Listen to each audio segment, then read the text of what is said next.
हेर केटीहरू तिमीहरूको त रिजल्ट कस्तो हुन्छ मलाई थाहा छ सायद फेल भइहाल्छ होला मेरो त यपाला साल त कि अस्ट्रेलिया कि अमेरिका पठाउने भन्नुभएको छ बाबाले मेरो पनि केही कमी छैन स्कुल टप हान्ने मै हुँ मेरो बाबाले पनि काका पठाउने भन्नुभएको छ अनि बोयफ्रेन्डले त मलाई बिहे गर्छु भनेको छ हानेर डिस्ट्रिक्सन हाने त मै हो के जति तिमीहरू जे भने पनि झन् मेरो बाबाले मैले डिस्ट्रिक्सन हानेपछि आइफोन 17 प्रो म्याक्स किनिदिने भन्नुभएको छ उही नानीहरू तिमीहरूको यासीको रिजल्ट कस्तो भयो के मेरो त बहुत ड्यामेज भयो कि मेरो त 5वटा सब्जेक्ट लाग्यो कसरी लाग्यो कि मैले त 100 मा 100 मार्क्स गरेको थिएँ त कसरी 5वटा सब्जेक्ट लाग्यो भाइ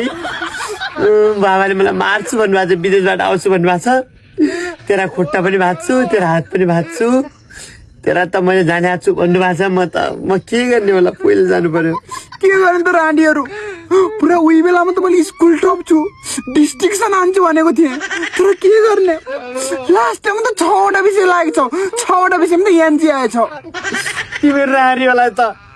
5 र 6वटा विषय लाएछन् मलाई त यहाँ 9 विषय लाग्यो म के गरौँ म त चुनिएर मरिहाल्छु क्या हो अब त त्यही हो मेरो लास्ट विकल्प बोयफ्रेन्ड इन्डिया छ इन्डिया बसेर मजदुर गर्छ म पनि जान्छु त्यही बोयफ्रेन्डसँग बस्छु काम गर्छु अनि अर्को वर्ष आएर इक्जाम दिनु पर्ला मेरो पनि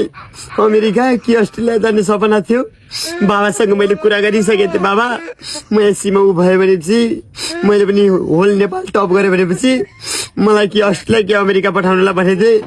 अब त बाबाले सिधै फोन गरेर अमेरिका र अस्ट्रेलिया पसिजालोस्